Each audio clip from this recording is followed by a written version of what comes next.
Alright, so as you've just seen, we just got a new trailer for Sonic Forces that included the third character fully revealed. And it turns out the third character is a make your own character.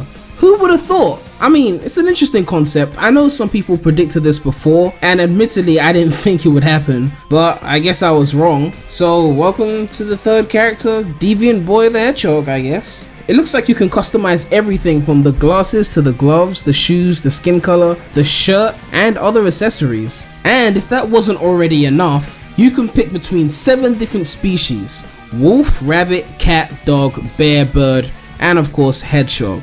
There's already some screenshots revealed of other possible character combinations, as well as an enemy that looks like freaking Wally's mother. Am I right? No? Okay.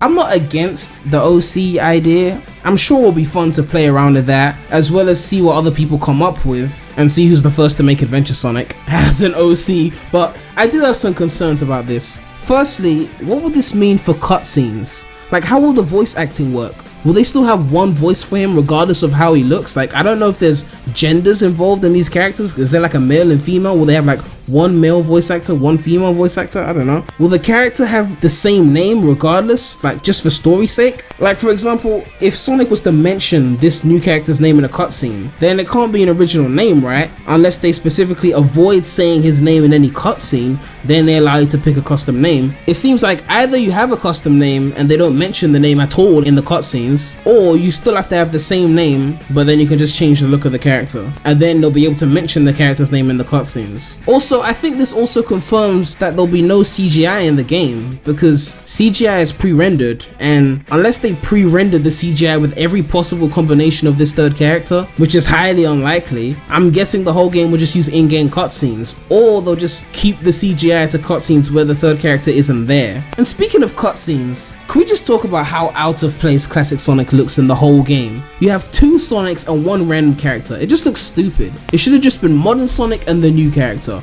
Both Modern Sonic and Deviant Boy have a stage that fits the theme of the game. I mean, they're technically the same stage, but either way. And then Classic Sonic is in this ultra bright and colorful green hill zone. Like, it doesn't fit. Classic Sonic really just doesn't belong in this game. And this has just confirmed it. Just look at the way they stand there in the CGI cutscene. Like, why are there 2 Sonic? I don't know. And also, speaking of Sonics, we got a few seconds of new Modern Sonic gameplay. We saw him grind on the rails, which was something that we'd only seen before in a screenshot, so it's nice to see the actual gameplay footage for that. It's only a few seconds, but still, I know what you guys are thinking. Prem, there's also gameplay of the third character, you gotta talk about that. Don't worry, I'm gonna cover that in a separate video after this one. But yeah, let me know what you guys think of this info. Do you like the idea of being able to officially make your own OC in a Sonic game? What kind of character are you gonna make? But yeah, that's all I have to say right now, so Premy out.